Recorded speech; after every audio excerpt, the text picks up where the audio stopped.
ഈശോ മിശിഹായ്ക്ക് സ്തുതിയായിരിക്കട്ടെ. ഇന്ന് പെസഹ വ്യാഴാഴ്ചയാണ്. നമ്മൾ പെസഹ ആഘോഷിക്കുകയാണ്.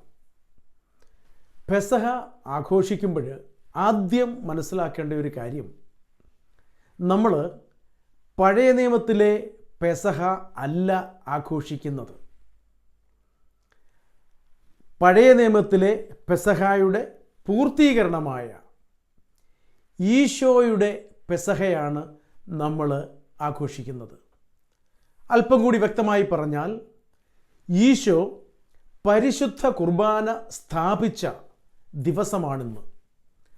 നമ്മോടൊത്തായിരിക്കാൻ, നമ്മുടെ ഉള്ളിലായിരിക്കാൻ ഈശോ പരിശുദ്ധ കുർബാന സ്ഥാപിച്ചു.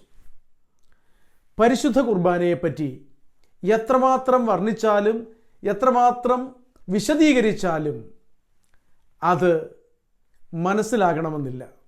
കാരണം അത് അനുഭവിച്ച് അറിയേണ്ട ഒരു വലിയ ദൈവിക രഹസ്യമാണ്, സത്യമാണ്. ഇത് കേൾക്കുമ്പോൾ പലർക്കും ഒരുപക്ഷെ ചിരി വരും. കാരണം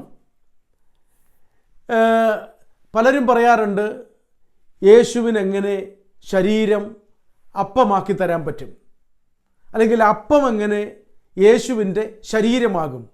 യേശുവിൽ വിശ്വസിക്കുന്ന അനേകം പേര് ചോദിക്കുന്ന ഒരു ചോദ്യമാണ്. ഇതിന് വളരെ വ്യക്തമായിട്ട് ബൈബിളിൽ ഉത്തരമുണ്ട്. വിശുദ്ധ യോഹന്നാന്റെ സുവിശേഷം 6-ാം അധ്യായത്തിൽ ഈശോ പറഞ്ഞു, 57-ാം വചനം, ഞാൻ പിതാവ് മൂലം ജീവിക്കുന്നു, അതുപോലെ എന്നെ ഭക്ഷിക്കുന്നവൻ ഞാൻ മൂലം ജീവിക്കും. ഇത് സ്വർഗത്തിൽ നിന്നിറങ്ങി വന്ന അപ്പമാണ്. ആകാശവും ഭൂമിയും കടന്നുപോയാലും മാറ്റം വരാത്ത ദൈവത്തിൻ്റെ വചനം ഈശോ പറയുകയാണ്, ഞാൻ സ്വർഗത്തിൽ നിന്നിറങ്ങി വന്ന ജീവനുള്ള അപ്പമാണ്, എന്നെ ഭക്ഷിക്കുന്നവൻ ജീവിക്കും. എന്തുപറ്റി? യോഹന്നാന്റെ സുവിശേഷം 6-ാം അധ്യായം 60-ാം വചനം പറയുകയാണ്, ഇത് കേട്ട് അവൻ്റെ ശിഷ്യരിൽ പലരും പറഞ്ഞു, ഈ വചനം കഠിനമാണ്, ഇത് ശ്രവിക്കാൻ ആർക്ക് കഴിയും? വീണ്ടും നമ്മൾ 66-ൽ കാണുകയാണ്, പിന്നീടൊരിക്കലും അവർ അവൻ്റെ കൂടെ നടന്നില്ല. ശിഷ്യന്മാരിൽ അനേകം പേര് ഇത് ഉൾക്കൊള്ളാൻ വയ്യാഞ്ഞിട്ട്, ഇത് വിശ്വസിക്കാൻ വയ്യാഞ്ഞിട്ട് ഈശോയെ വിട്ടുപോയി. അപ്പോൾ ഇത് ഇന്നും ഇന്നലെ തുടങ്ങിയ പ്രശ്നമല്ല. കാരണം ഇത് വിശ്വസിക്കണമെങ്കിൽ പ്രിയപ്പെട്ടവരെ, പരിശുദ്ധാത്മാവ് കൃത്യമായിട്ട് വ്യക്തമായിട്ട് ആ വ്യക്തിക്കത് വെളിപ്പെടുത്തി കൊടുക്കണം. പ്രിയപ്പെട്ടവരെ, പരിശുദ്ധ കുർബാന ഏറ്റവും വലിയ പ്രാർത്ഥനയാണ്, ആരാധനയാണ്. അതിനപ്പുറത്ത് ഒന്നും നമുക്ക് കിട്ടാനില്ല. എൻ്റെ വ്യക്തിപരമായ ജീവിതത്തിൽ ഞാൻ അനുഭവിക്കുന്ന ഒരു കാര്യം, എത്രമാത്രം പ്രശ്നങ്ങളും പ്രതിസന്ധികളും ഉണ്ടായാലും ഞാൻ ഒരു വിശുദ്ധ കുർബാനയ്ക്ക് പോകും. പ്രിയപ്പെട്ടവരെ, ആ വിശുദ്ധ കുർബാനയിൽ ഞാൻ ഒരുക്കത്തോടെ, ഞാൻ വിശ്വാസത്തോടെ എൻ്റെ എല്ലാ പ്രശ്നങ്ങളും സമർപ്പിക്കും. ഇന്നുവരെ ഞാൻ പോയതുപോലെ ആ വിശുദ്ധ കുർബാനയിൽ നിന്ന് തിരിച്ചു വന്നിട്ടില്ല. എത്രമാത്രം ബുദ്ധിമുട്ടിക്കുന്ന പ്രശ്നങ്ങളും പ്രതിസന്ധികളും ഉണ്ടെങ്കിലും ആ വിശുദ്ധ ബലി കഴിയുന്നതോടുകൂടി അതെല്ലാം അലിഞ്ഞില്ലാതായി. പ്രിയപ്പെട്ടവരെ, വേറൊരു മനസ്സോടെ, വേറൊരു ഹൃദയത്തോടെ, വേറൊരു പറഞ്ഞറിയിക്കാൻ വയ്യാത്ത ആശ്വാസത്തോടെയാണ് ഞാൻ ഓരോ വിശുദ്ധ കുർബാനയും അർപ്പിച്ച് മടങ്ങി വരുന്നത്.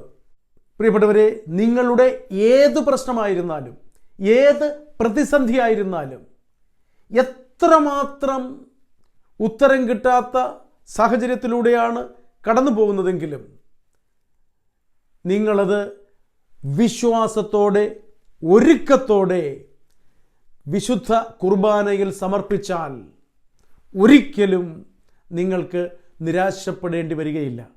അതിന് കാരണം ഓരോ വിശുദ്ധ കുർബാനയിലും നമ്മൾ ഈശോയുടെ പീഠാനുഭവം മുഴുവൻ നമ്മൾ പുനരാവിഷ്കരിക്കുകയാണ്. അവിടെ നാം കാണുന്ന ആ അപ്പക്കഷണം അത് ജീവിക്കുന്ന ദൈവമാണ്, യേശുവാണ് എന്നുള്ള വലിയ ബോധ്യം ഉള്ളവർക്ക് മാത്രമേ ആ വിശുദ്ധ ബലിയുടെ അനുഗ്രഹം സ്വീകരിക്കാൻ പറ്റുകയുള്ളൂ.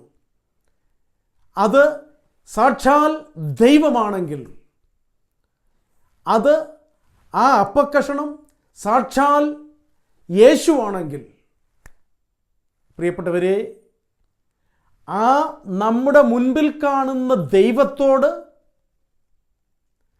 നമ്മുടെ ആവശ്യങ്ങൾ, നമ്മുടെ അവസ്ഥ നമ്മൾ പറഞ്ഞാൽ നമ്മെ മുഖാമുഖം കാണുന്ന ആ ദൈവത്തിന് നമ്മുടെ പ്രശ്നത്തിന് കൃത്യമായി പരിഹാരം കാണാൻ കഴിയും.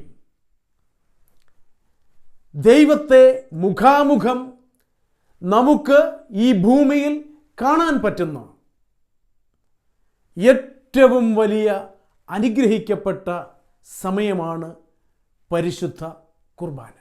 ഈ ഒരു ബോധ്യത്തോടെ, ഈ ഒരു വിശ്വാസത്തോടെ പരിശുദ്ധ കുർബാനയെ സമീപിക്കുന്ന ഒരൊറ്റ വ്യക്തിക്കും, പ്രിയപ്പെട്ടവരെ, പോയതുപോലെ തിരിച്ചു പോരേണ്ടി വരികയില്ല. വെറുതെ നമ്മൾ for the sake of going to church നമ്മൾ പള്ളിയിൽ പോകുന്നു, കുർബാന അർപ്പിക്കുന്ന ഒരു ചടങ്ങായിട്ട്, ഒരു ആചരണമായിട്ട് അത് മാറ്റിയാൽ അതുകൊണ്ട് വലിയ പ്രയോജനമൊന്നും ഉണ്ടാവില്ല.